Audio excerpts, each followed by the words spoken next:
এক যুবকের কথা এসেছে, যে যুবক দাজ্জালের সাক্ষাৎ পাবে, দাজ্জাল তাকে হত্যা করবে দ্বিখণ্ডে, একদম দুই কোপ। বলবে যে তুমি কি বিশ্বাস করো আমি আল্লাহ? সে বলবে না, বিশ্বাস করি না। এক দুই কোপ, দ্বিখণ্ডিত। এক দেহের একটা অংশ একদিকে আর একটা অংশ আরেকদিকে। তারপরে দেহের এই দুই অংশকে সে আবার জিন্দা করবে, জীবিত করবে, করে আবার তাকে বলবে এবার কি বিশ্বাস হলো যে আমি আল্লাহ? তোমাকে মৃত্যুর পর আবার জীবন দিলাম, তোমার কি বিশ্বাস হলো যে আমি আল্লাহ? এই যুবক তখন বলবে এবার আমার পূর্ণ বিশ্বাস হয়েছে তুই দাজ্জাল। আল্লাহু আকবার। কারণ আমি রাসূলের হাদিস জানতাম যে দাজ্জাল এক যুবককে হত্যা করে দ্বিখণ্ডিত করে আবার জীবিত করে বলবে বিশ্বাস করবি কি না আমি আল্লাহ। কিন্তু আমি জানতাম না যে আমি সেই যুবক। কথা বুঝতে পারছেন? তো এই যুবক ইনশাআল্লাহ তাআলা উঁচু স্তরের শহীদ হবে ইনশাআল্লাহ। আল্লাহ রাব্বুল আলামিন তার নবীর মাধ্যমে আমাদেরকে জানাচ্ছেন। কি জানাচ্ছেন? সূরা কাহফ আপনি তেলাওয়াত করবেন, ইনশাআল্লাহ আপনি দাজ্জালের ফিতনা থেকে বেঁচে থাকবেন। সারা বিশ্বে ম্যাসাকার করে দিবে সে, হাতে জান্নাত জাহান্নাম নিয়ে ঘুরবে, মানে উন্নতি এবং ধ্বংস। আর কি 40 দিন সে পুরো বিশ্বটাকে শাসন করবে। কতদিন? 40 দিন। কোত্থেকে আসবে? উত্তর তিনটা। কয়টা? তিনটা বর্ণনা পেয়েছি আমি, এর চেয়ে বেশি থাকতে পারে, আমার হয়তো জানা নাই। আমি তিনটা পেয়েছি। এক, খোরাসান থেকে সে বের হবে, 1 নাম্বার। 2 নাম্বার, ইস্পাহান একটা জায়গা আছে ইরানের, সেখান থেকে বের হতে পারে, 2টা। 3 নাম্বার হচ্ছে শাম, ইরাক এবং শাম বলা হয় প্যালেস্টাইন সহ পুরো ওই যে জর্ডান, লিবিয়া, লেবানন, সিরিয়া, পুরো জায়গাটাকে শাম বলা হয়। কি বলা হয়? শাম। ইরাক এবং শামের মাঝখানের কোনো এক রাস্তা থেকে সে বের হয়। 3টা বর্ণনা আমার জানা মতো। এখন সে কি করবে? সে পুরো বিশ্বটাকে শাসন করবে, এবং যে তাকে আল্লাহ বলে স্বীকার করবে সে ওকে ছাড় দিবে, যে স্বীকার করবে না তাকে ধ্বংস করে দিবে। এমনকি একটা কওমের পাশ দিয়ে সে যাবে, বলবে তোমরা কি মানো যে আমি আল্লাহ? কওম বলবে না, মানি না, তখন ওদেরকে ধ্বংস করে ছেড়ে দিবে। একটা কওমের পাশে যাবে, বলবে তোমরা কি মানো যে আমি আল্লাহ? তারা বলবে হ্যাঁ মানি, তুমি আল্লাহ। নাউজুবিল্লাহ। তখন ওই কওমকে সে কি দিবে?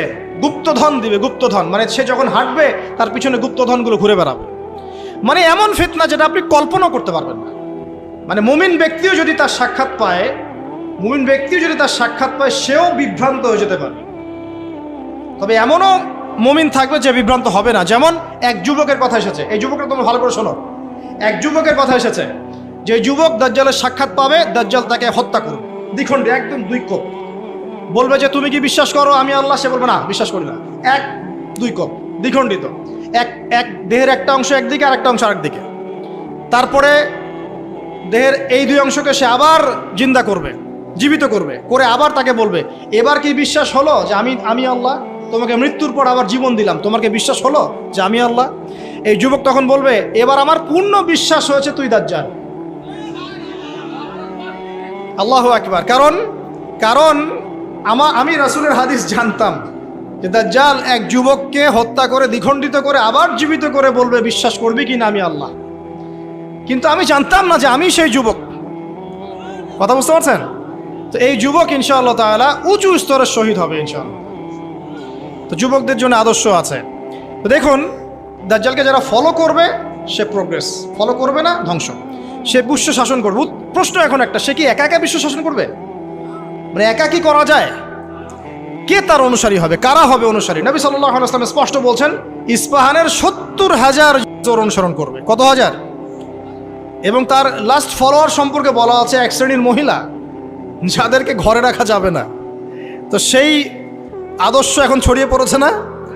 ফেমিনিস্ট রেভলিউশন ছড়িয়ে পড়েছে না? আপনি কি আপনার বোনকে ঘরে রাখতে পারছেন? আপনার স্ত্রী কি ঘরে থাকতে চায়? কেউ চায় না। এখন সবাই বাঁধন ছিন্ন করে বেরিয়ে যেতে চায়। আচ্ছা, আমি আসছি ওদের জায়গায়। শেষ করার আগে অবশ্যই তাদের জায়গায় আসবো ইনশাআল্লাহ। আসুন, কে ফলো করবে? যারা জালেম। যারা কি? জালেমরা। এখন একটু লক্ষ্য করেন ওয়ার্ল্ডের দিকে তাকিয়ে, যে একটা বিশ্বকে শাসন করতে হলে আপনার বিশ্বের সব বড় বড় ডিপার্টমেন্টগুলোকে শাসন করতে হয় না? শ্রীলঙ্কা নাম শুনেছেন তো? শ্রীলঙ্কা কি বিশ্বের অর্থনীতিকে শাসন করতে পারবে? মালদ্বীপ পারবে? পাকিস্তান,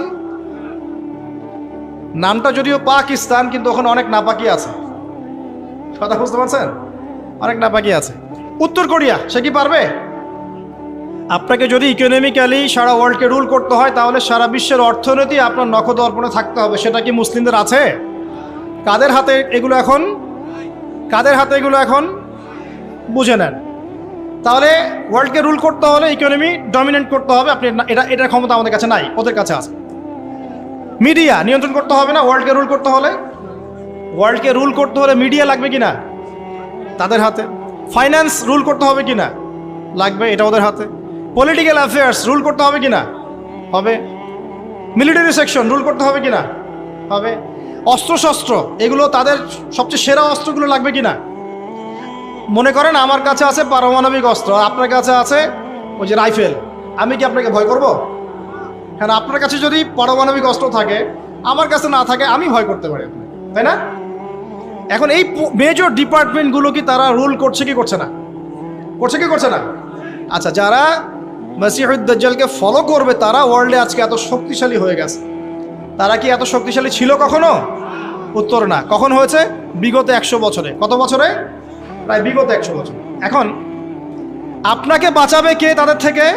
রাসূলুল্লাহ সাল্লাল্লাহু আলাইহি ওয়াসাল্লাম বলছে কোন সূরা বাঁচাবে? সূরা কাহফ। প্রথমে সূরা কাহফ থেকে একটা ছোট্ট অংশ বলি, তারপর আমি শেষের দিকে যাচ্ছি। এই অংশটা মনোযোগ দিয়ে শোনেন। এই সূরার মধ্যে 4টা ঘটনা আছে। কয়টা ঘটনা? একটা আসহাবুল কাহফের ঘটনা, 2 নাম্বার 2 বন্ধুর ঘটনা। এক বন্ধু খুব বস্তুবাদী, আর এক বন্ধু হচ্ছে দরিদ্র মুমিন। 3 নাম্বার হচ্ছে যুলকারনাইন বাদশাহ বা নবী, অনেকে অনেক কথা বলেন, আলাইহিস সালাম, তার ঘটনা। 4 নাম্বার হচ্ছে মূসা এবং খিদর আলাইহিস সালাম, তাদের ঘটনা। এছাড়াও এই সূরার মধ্যে ইয়াজুজ আর মাজুজের কথাও আছে। একটা ঘটনা আপনাকে দেখতে হবে আগে। একটু বিশৃঙ্খলা করবেন না প্লিজ, বসেন। আমরা বেশি লম্বা করবো না আলোচনা, একটু বসেন। কোন ঘটনা? যদি কোনো প্রশ্ন থাকে আপনাদের চিরকুটে লিখবেন, লিখে ভলেন্টিয়ারের কাছে দিবেন, আমরা শেষে যদি সময় পাই দেওয়ার চেষ্টা করবো ইনশাআল্লাহ। একটা ঘটনা, মূসা আলাইহিস সালাম দাঁড়িয়ে লেকচার দিচ্ছেন, জনগণ শুনছেন। একজন দাঁড়িয়ে বললেন, নবী মূসা আপনি অত্যন্ত চমৎকার আলোচনা করেছেন, আপনার চেয়ে কোনো জ্ঞানী মানুষ কি পৃথিবীতে আছে? নবী মূসা বলছেন না। আল্লাহ পাক ধরলেন, না তোমার চেয়েও জ্ঞানী মানুষ আছে। মূসা আলাইহিস সালাম বলছেন, কে সেই মানুষ? আমি তার সাথে সাক্ষাৎ করতে চাই। আল্লাহ পাক বললেন, তুমি 2 সাগরের মিলনস্থলে তাকে পাবে। তিনি চলে গেলেন, গিয়ে দেখলেন হ্যাঁ সেখানে একজন মানুষ আছে, তার নাম খিদর। কি নাম? নবী মূসা বললেন, হাল আত্তাবিউকা আলা আন তুআল্লিমানি মিম্মা উল্লিমতা রুশদা। হে খিদর, আমি কি আপনার অনুসরণ করতে পারি এই শর্তে যে আপনি আমাকে জ্ঞান শিক্ষা দিবেন যা আল্লাহ আপনাকে শিখিয়েছেন? খিদর বলছেন, ইন্নাকা লান তাস্তাতিআ মাইয়া সাবরা, তুমি আমার সাথে ধৈর্য ধরতে পারবে না। আগেই বলে দিলেন, এত দূরদর্শিতা, আগেই বলে দিলেন ধৈর্য তুমি ধরতে পারবে না। কথা বুঝতে পারছেন? মূসা আলাইহিস সালাম বলছেন, না ইনশাআল্লাহ আমি ধৈর্য ধরবো। আচ্ছা ঠিক আছে, চলো আমার সাথে। তারা চললেন, সামনে নৌকা, নদী পার হলেন। নদী পার হওয়ার আগেই নৌকা ফুটা করে দিলেন। একটা মাঝি, পদ্মা নদীর মাঝি, আমাকে যদি ফ্রি নৌকা পার করে দেয় আর আমি তার নৌকাটা ফুটা করে দেই, অন্যায় না? খিদর আলাইহিস সালাম এটা করলেন। মূসা আলাইহিস সালাম বলছেন, এটা কি করলেন আপনি? অন্যায় করলেন। খিদর বললেন, আমি বলি নাই আপনাকে আপনি প্রশ্ন করবেন না, আপনি ধৈর্য ধরতে পারবেন না। ঠিক আছে, ভুল হয়ে গেছে, চলেন সামনে। আবার যাচ্ছেন, একটা বাচ্চা, ছোট বাচ্চা ডেকে নিলেন, হত্যা করে ফেললেন। এটা কি করলেন? নিষ্পাপ বাচ্চাকে হত্যা করলেন। আমি কি বলি নাই তুমি সবর করতে পারবে না? তিনি বলছেন, হ্যাঁ ঠিক আছে, আরেকবার প্রশ্ন করলে আমাকে আর সাথে নিয়েন না, চলেন। এবার সামনে গিয়ে একটা দেয়াল পড়ে আছে, একটা গ্রামে গেলেন। গ্রামে গিয়ে বললেন, নাস্তা পানি কিছু হবে কিনা, সৌজন্যমূলক। কেউ কোনো নাস্তা পানি দিল না, কোনো সৌজন্যমূলক আচরণই করলো না। ও যে বাসায় মেহমান আসলে বলে না, খেয়ে আসছেন না গিয়ে খাবেন, ওই টাইপের ছিল আর কি। তো যাই হোক, তিনি দেখলেন যে ওদের একটা দেয়াল পড়ে গেছে বেচারা। ওই দেয়ালটাকে তিনি আবার শক্ত করে নির্মাণ করে রেখে দিলেন। মূসা আলাইহিস সালাম বললেন যে এটা কি করলেন? নাস্তা পানিও দিল না, ভালো ব্যবহারও করলো না, আপনি উল্টা তার এই উপকার করলেন বিনা পারিশ্রমিকেই। কিছু আজর নিতেন তাহলে তো ভালো হতো। তো খিদর আলাইহিস সালাম বলেন, এটা হাদা ফিরাকু বাইনি ওয়া বাইনাক, আমার আর তোমার মাঝে এখন ফিরাক, পার্থক্য হয়ে গেল, আর আমাদের পথ চলা হলো না। তবে যাওয়ার আগে আমি জানিয়ে দেই, ওই নৌকা ফুটা করেছিলাম এই কারণে, যদি ফুটা না করতাম তাহলে জলদস্যু নৌকাটা নিয়ে যেত। ফুটা করে দিয়েছি, এই খারাপ নৌকা তারা আর নিবে না। ঠিক আছে কথা? 2 নাম্বার, বাচ্চাকে যদি হত্যা না করতাম এই বাচ্চা বড় হয়ে বড় কাফের হতো এবং পিতা মাতাকেও কুফরিতে নিয়ে আসতো। এটা আমি আল্লাহর হুকুমে করেছি, একা একা করি নাই। 3 নাম্বার, এই দেয়াল নির্মাণ করেছে এই কারণে, এই দেয়ালের নিচে 2 জন এতিম বাচ্চার রেখে যাওয়া পৈতৃক সম্পত্তি আছে, এটা নির্মাণ করে দিয়েছি, মানুষ এটা সিজ করতে পারবে না, তারা যখন বড় হবে তখন নেবে ইনশাআল্লাহ। তো এই 3টা ঘটনা তো একটু ফোকাস করেন। কোন সূরা আছে এটা? সূরা কাহফ। এই তিনটা ঘটনাতেই বাহ্যিক চোখে যা দেখা যাচ্ছে সেটা সত্য নয়, ভিতর থেকে যা দেখছেন সেটা সত্য। কথা বুঝতে পারছেন? তো সূরা কাহফ আপনাকে দাজ্জাল থেকে বাঁচাবে মানে কি? দাজ্জালীয় ফিতনার যুগে বাইরের চোখে আপনি যা দেখবেন সেগুলো সবসময় সত্য হবে না। রিয়েলিটি আর ভিজুয়াল ওয়ার্ল্ডের মধ্যে আকাশ পাতাল পার্থক্য থাকবে। এটা হচ্ছে দাজ্জালের যুগ। আমি বুঝাতে পারছি না। রিয়েলিটি আপনি দেখছেন বিশ্ব এগিয়ে যাচ্ছে খুব সুন্দর, বাস্তবতা হচ্ছে যে বিশ্ব এগিয়ে যাচ্ছে আস্তে আস্তে কিয়ামতের দিকে। রিয়েলিটি দেখবেন যে ইকোনমি খুব প্রোগ্রেস হচ্ছে, হ্যাঁ, মানে মানুষের জীবনযাত্রার মান একদম উন্নতির দিকে। বাস্তবতা হচ্ছে পুরো ওয়ার্ল্ডের ইকোনমিক সিস্টেমটা ধ্বংসের মুখে আছে।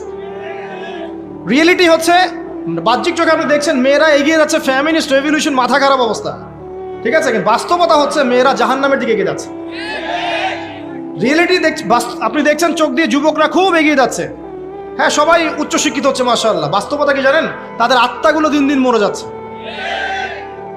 রিয়েলিটি দেখছেন যে হ্যাঁ, পরিবারগুলো খুব সুখী, আমরা একদম বিল্ডিং তুলতেছি মাশাআল্লাহ, জমি জমা কিনতেছি। বাস্তবতা কি জানেন? পরিবারগুলোতে শান্তি নাই এখন।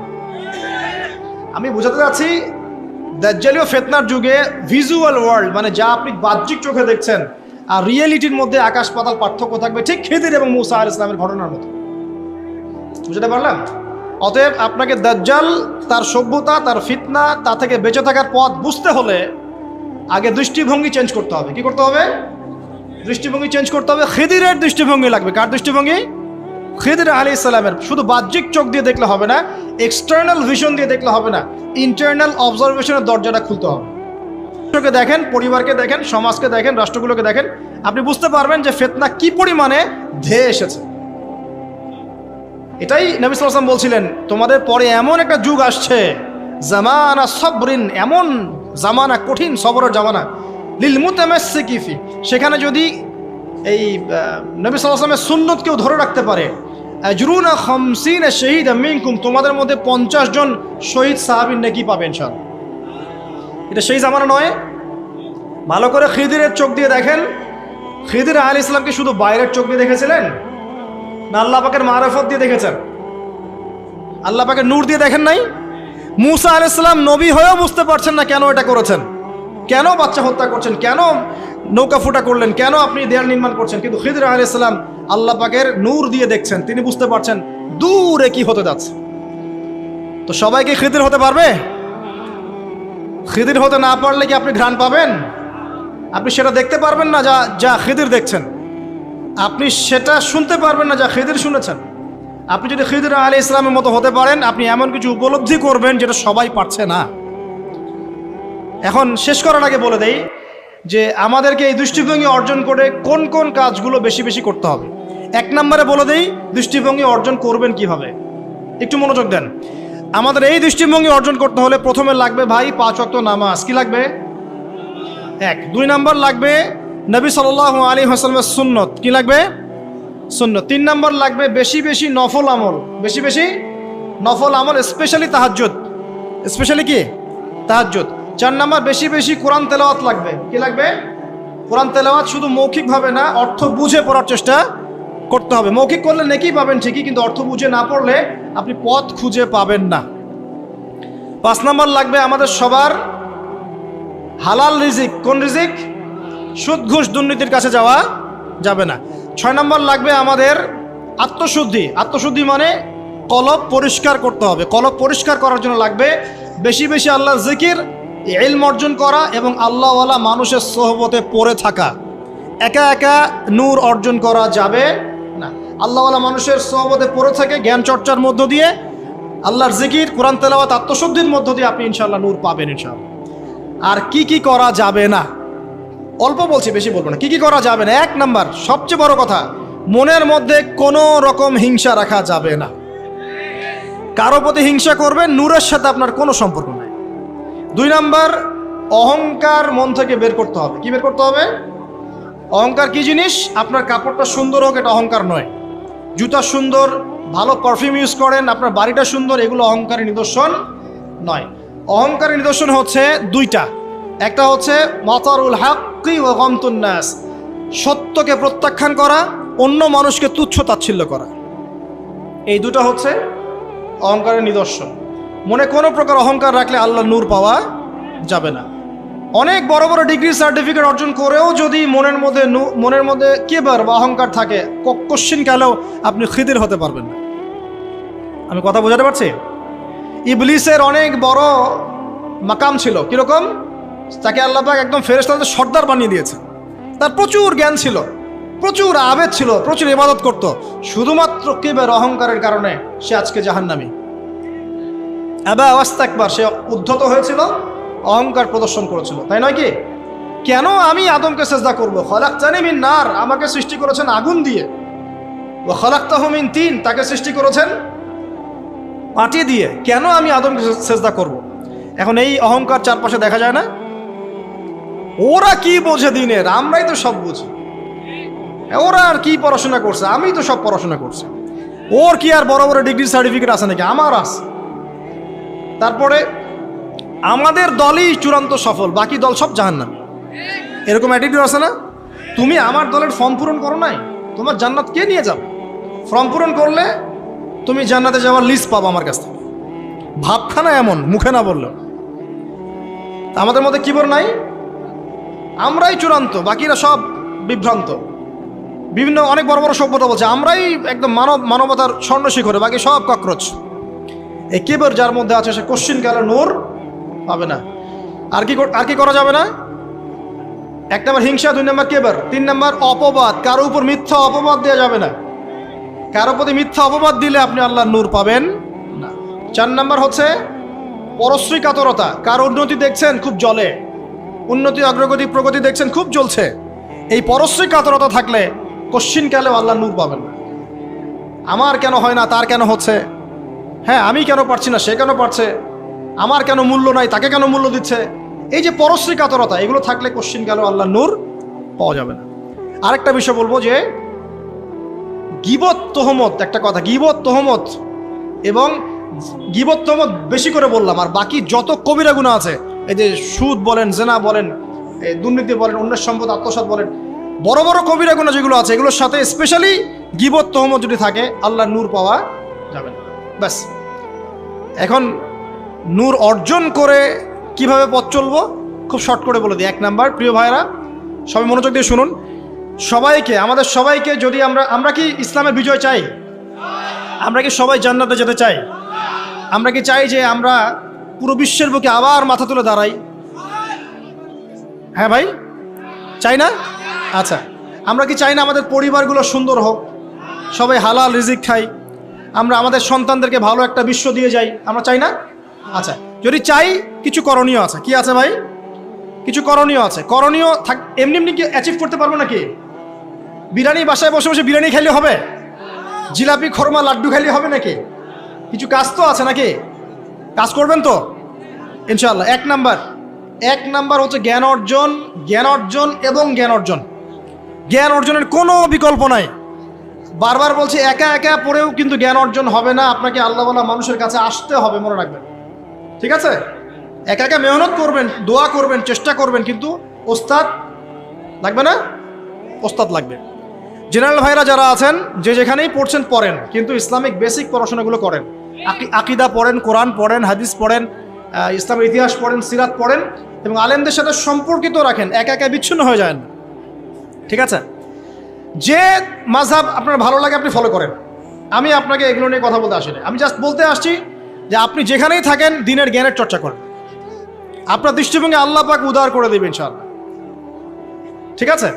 যে সালাফি হন, আহলে হাদিস হন, মাযহাব ফলো করেন, যাই হন আপনি, যেটাই হন, হকপন্থী হন, আপনি সত্যের পথে থাকেন এবং ওলামায়ে কেরামের সাথে সোহবতে থাকেন, আর নিজেকে চূড়ান্ত একদম জান্নাতি মনে করবেন না। এমন হতেই পারে যে আপনার মধ্যে যে যতটুকু জ্ঞান আছে এর চেয়েও বেশি জ্ঞান অন্য কারো কাছে থাকতে পারে। অতএব সবার ক্ষেত্রে আপনি একটু উদার হওয়ার চেষ্টা করেন, আল্লাহ পাক আপনার কলবে নূর দিবেন ইনশাআল্লাহ, তাসকিয়া দিবেন ইনশাআল্লাহ। 1 নাম্বার জ্ঞান। 2 নাম্বার হচ্ছে আমল বাড়ানো, বেশি বেশি ব্যক্তিগত আমল বাড়াতে হবে। পারবেন ইনশাআল্লাহ? সময় নষ্ট করা যাবে না প্রিয় ভাইরা, বেশি বেশি ব্যক্তিগত আমল বাড়াতে হবে। নামাজ বাড়িয়ে দেন, রোজা বাড়িয়ে, দান সদকা বাড়িয়ে দেন, দিনী প্রতিষ্ঠানগুলো হোক আর দিনী প্রজেক্টগুলো, এগুলোতে বেশি বেশি সদকা করেন, আল্লাহ পাক তৌফিক দান করুন। বেশি বেশি হজ করেন, উমরা করেন, রোজা রাখেন, কোরআন তেলাওয়াত করেন, জিকির আজগার করেন, ঠিক আছে, তাহাজ্জুদ পড়েন, বেশি বেশি নেক আমল বাড়িয়ে দেন ইনশাআল্লাহ। 3 নাম্বার, পরিবারের আদর্শ ঠিক করেন। পরিবারের আদর্শ ঠিক না করে যদি বড় বড় কথা বলি কোনো লাভ নাই। আমার পরিবারটা ঠিক করতে হবে, আল্লাহ পাক এর জন্য আমাকে জবাবদিহি করাবেন। হ্যাঁ, অনেক চেষ্টা করার পরেও যদি ঠিক না হয় সেটার বিচার আলাদা। নূহ আলাইহিস সালাম 950 বছর দাওয়াত দিয়েছেন, তার একজন ছেলে ইসলাম কবুল করে নাই। তো এখন কি নূহ আলাইহিস সালাম দোষী? তিনি কি দোষী? না। মুহাম্মদ সাল্লাল্লাহু আলাইহি সাল্লাম এর অনেকেই, চাচাদের অনেকেই ইসলাম কবুল করে নাই, তা তিনি কি দোষী? না। আপনি চেষ্টা করবেন পরিবারকে পরিপূর্ণ ইসলামী পরিবেশে রাখার, শরঈ পর্দায় রাখার, এবং আমাদের পরবর্তী প্রজন্ম যারা আছে, আমাদের ছেলেমেয়েরা, এদেরকে অবশ্যই ইসলামের সুশিক্ষায় শিক্ষিত করবেন ইনশাআল্লাহ। আমি বলছি না তাদেরকে আপনি ডক্টর বানাবেন না, ইঞ্জিনিয়ার বানাবেন না, আমি এগুলো বলছি না। অ্যাটলিস্ট আমার দ্বারা এরকম কথা আপনি শুনবেন না। আমি আরও বলি তাদেরকে আরও বড় বড় প্রফেশনে নিয়ে যান, কিন্তু ইসলামিক শিক্ষাটা আগে ছোটোবেলায় দেন। ওর শুরুটা হবে কোরআন দিয়ে। আমি প্যারেন্টিং সেকশন নিয়ে অনেক পড়াশোনা করেছি, বিশ্বাস করেন, কারণ আমি স্কুল মাদ্রাসা এইসব প্রজেক্টের সাথে আগে থেকেই ছিলাম। অ্যাজ এ টিচিং প্রফেশন আমি আগে থেকেই ছিলাম। এখানে বিষয়টা হচ্ছে, একটা বাচ্চা যখন বয়স হয় 2 থেকে 3 বছর, সে মোটামুটিভাবে 200 থেকে 250টা শব্দ মনে রাখতে পারে, জানেন? যখন একটা বাচ্চার বয়স হয় 5 থেকে 7 বছর, সে মোটামুটি 1000 থেকে 1500 শব্দ মুখস্থ রাখতে পারে। ওই সময় আমরা কি শিখাই? হামটি টামটি শিখান, ওই যে তারপরে কি আছে, জ্যাক অ্যান্ড জিল শেখান, মানে এইগুলো শেখান আর কি, তাই না ভাই? তাই না? এই সময় কোরআন ধরিয়ে দেন, হিফজটা করিয়ে ফেলেন আগেই। বাচ্চাদেরকে 10 বছর বয়স হওয়ার আগেই কোরআনে হাফেজ বানিয়ে ফেলেন। তারপরে আপনি আরবি ব্যাকরণ শেখাবেন, মাদ্রাসায় দেন বা অন্য স্কুলে দেন, ইসলামিক স্কুল গড়ে তোলেন, মাদ্রাসার মধ্যে সিলেবাসের সংস্কার আনেন, সেটা করতে পারেন। বাচ্চাদের সময়টা গোল্ডেন টাইম, কাজে লাগান। আল্লাহ পাক তৌফিক দান করুন। আর কি করতে হবে ভাই? জি, আমি শেষ করে দিচ্ছি। করণীয় বলছি, 1 নাম্বার কি ভাই? জ্ঞান অর্জন। 2 নাম্বার আমল বাড়িয়ে দেয়া। 3 নাম্বার এই যে পারিবারিক আদর্শ সুন্দর করা। 4 নাম্বার আগামী প্রজন্মকে মানুষ করে যাওয়া। লাস্ট পয়েন্ট, সেটা হলো আমাদেরকে আল্লাহ পাক কিছু প্রতিভা দেন নাই ভাই। কেউ হয়তো ভালো লিখতে পারে, কেউ ভালো বলতে পারে, কেউ হয়তো ভালো অ্যাসোসিয়েট করতে পারে, কেউ মসজিদ ভালো বোঝে, মাদ্রাসা ভালো বোঝে। এক এক মানুষকে আল্লাহ পাক এক একটা পটেনশিয়াল দিয়েছেন। আজকে আপনি আয়নার সামনে দাঁড়িয়ে অনেস্টলি আপনি আপনার প্রতিভাটা খুঁজে বের করবেন। আপনাকে আল্লাহ পাক কি জন্য পৃথিবীতে সৃষ্টি করেছে, কি আছে আপনার মধ্যে যেটা অন্যের মধ্যে নাই? পারবেন না? প্রত্যেকটা মানুষকে আল্লাহ পাক কোনো না কোনো পটেনশিয়াল দিয়েছেন, প্রতিভা দিয়েছেন। ঠিক আছে, আপনাকে অনেস্টলি খুঁজে বের করতে হবে আপনি কোন দিকে ভালো, কোন দিকে আপনি সেরা। আপনি কি ব্যবসা ভালো বোঝেন? আপনি কি ফাইন্যান্স ভালো বোঝেন? আপনি কি ভালো লিখতে পারেন? আপনি কি ভালো কবিতা আবৃত্তি করতে পারেন? আপনি কি ভালো উপন্যাসিক? কোনো না